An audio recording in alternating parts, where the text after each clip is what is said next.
if you are still thinking about them, liking every post about moving on or breakup, putting it on your story, you are simply reiterating the fact that you have not yet moved on. If you are consistently sharing posts to your friends, crying about it, see how relatable is that? If you are displaying it to the world, oh no, I have moved on, you have not moved on, darling.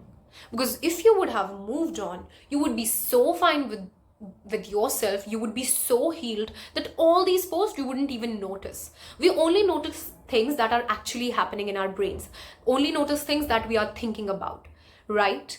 And if you had really moved on, if you had been completely fine, these things wouldn't have been in your notice. These things you would not even see and think, oh, it's relatable. You just ignore it. Another random thing that was on your feed. As simple as that. Every time you do these things, every time you share a post with your friend, a meme with your friend, you are reinforcing in your brain that you have not moved on, that you are not able to move on. And is this the right technique? Is this the right thing to do during this crucial phase when you have to move on? No. Hello and welcome to my channel. This is Shia Bisht and I hope you all are doing good. And if you are not, we will make sure that by the end of this video you do, because I am here to do that. This is my task, okay? This is not just your task, it is my task as well. So know the first thing, that your words play an important role. Whatever you say, your brain will take it. Your brain does not filter out. You talk about them, negative, positive, anything, your brain will take it. So how do you control your brain? Simple as that. Pretend that you're fine. Yeah, and I know it's difficult. I know it will be hard, but you will have to pretend, right? How do you pretend now is the good question. See, we can pretend in front of every other person, but pretending in front of our best friends is the real deal. But you will have to do that because your best friend is the person with whom you talk to the most. And if you are talking only about your ex, about the people that you've left behind, you're not gonna move on. So pretend that you are fine. The next time they ask you, be happy. The next time they ask how you're feeling about that particular situation, about that person, XYZ, you tell them, oh, I don't want to talk about it. Let's talk about something else. And you talk about something else. Because the more you will talk about it, the more you are attracting that situation to you, the more you are stuck in that loop, and the lesser you are likely to get out of this situation and start a new chapter for yourself. If you're still stuck in that book, in the past book, how will you be able to pick a new one and read that? So it's time that you start pretending that you're absolutely fine. It's like fake it till you make it, even in front of your best friend. And I know I do understand the process of catharsis, and I'm a firm believer in that, and I'm a supporter of it, that when you have bad times, you should go to your friends and you should vent out. But when you do it once, that is venting out. But when you do it twice, thrice, time and again, then you are simply victimizing yourself. You are simply choosing a situation for yourself out of which you don't want to get out of. Did that make sense? I just said something wrong, I realized. But whatever, what I'm trying to say is, the more you're talking about it, the more you are attracting to it. That's the law of attraction. That's how things work, right? So the first thing to do is pretend. I'm fine. How are you? I'm fine. Just pretend. Even if you smile, your brain is getting the signals that you are happy, even if it's not true. Internally, you might not be.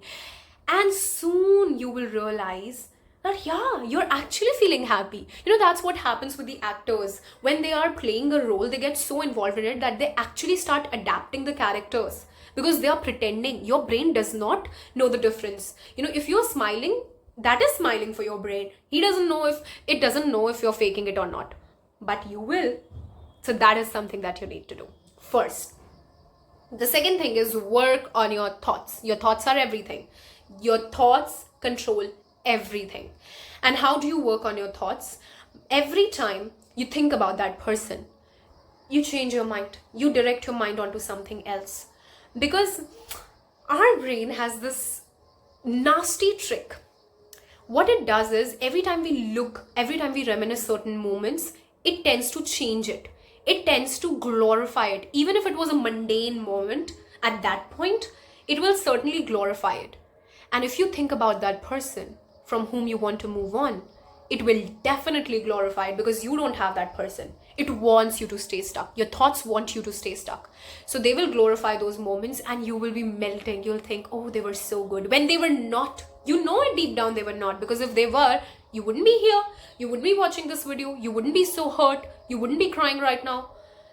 But your brain will trick you. Your thing, what do you have to do? You have to trick your brain in return. So the next time you start thinking about them, think about something else. Simple as that. Do not make a playlist on Spotify, for God's sake, about broken songs, about broken heart. Nah, not doing. Do not watch shows about broken hearts. Do not do that, please. Like, please do not do that. Instead, watch shows that give you happiness, that change your thinking pattern. Because the more you will watch those kind of shows, the broken ones, your thinking will remain the same.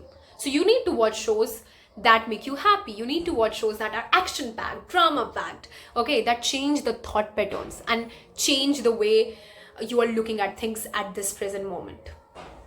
That's second. The third thing is acceptance. Acceptance is very important, okay? Accept that this is your new situation. Accept that this is your new reality. Accept that this is not a movie where the person will come back at the end of it, where once again you will have a reunion, God will have something to do with it, the universe will bring you together, destiny, fate, all that BS. No. Know that this is your reality. They were meant to go out of your life. That is why they are gone. They were meant to hurt you so that you could become a better person. Accept it. Watch it with a logical mind, not with movie geek kind of mind or with romantic. Don't romanticize this moment that once you had this phase of moving on, then suddenly you are going back to them. No, we were meant to be together. No, you were not meant to be together. If you were meant to be together, they wouldn't have hurt you. They wouldn't have been toxic to you, but they were. So you are not meant to be together. If you have brains, you will know that. So accept your new reality and start creating a new one. So yeah, start creating a new one, a one where you prioritize yourself, a one where you know your boundaries, you know your limits, you know your self-respect. Which brings me to my fourth point, that self-respect is an important thing to have. If you don't have it, I don't know what you're doing. I don't know why you're even here. Because I am here on this planet alone. I will go from this planet alone. What I feel right now, happiness, joy, sadness, nobody else can feel it. Nobody else. I am my own person. So the best relationship that I should have is with myself, not with anyone else first. So I should prioritize myself. So why would I want to be with someone because of whom my relationship with myself is being ruined? I cannot respect myself because that person is not respecting me. Why would you want to do that? So have self-respect, and that self-respect should be so strong that the next time you think about going back to them, it reminds you that, darling, what are you doing? Are you stupid? It starts criticizing you so that you can stay firm. Self-respect is an important thing, especially in situations like that. So cultivate it. Have boundaries so that no other person can treat you the way they did. Okay, because here we are not only talking about moving on from them, but we are also talking about how to not attract the same situations. And the final advice that I would like to give you is cut yourself off from them entirely. Not on social media, not on anything. Any chances of you seeing them, don't. And if it's a necessity, like maybe it's in school, it's in your workplace, so ignore them as if they don't exist. Just see through them as if they're a ghost. Yeah, that is the best thing. Best thing. They approach you, ignore them. They come to you, sorry, please, sorry. Ignore them. They are a ghost. You cannot hear them. They are a ghost. You cannot see them. That's it. Okay, I hope you liked this video, and if you did, please like, share, subscribe so that similar content can come to your feed. Not that heartbroken content, not that stupid content that makes you a worse person than you were yesterday, but a content that makes you a better person, that grows you, right? Have a great day. Have a great time, and please move on. Move on.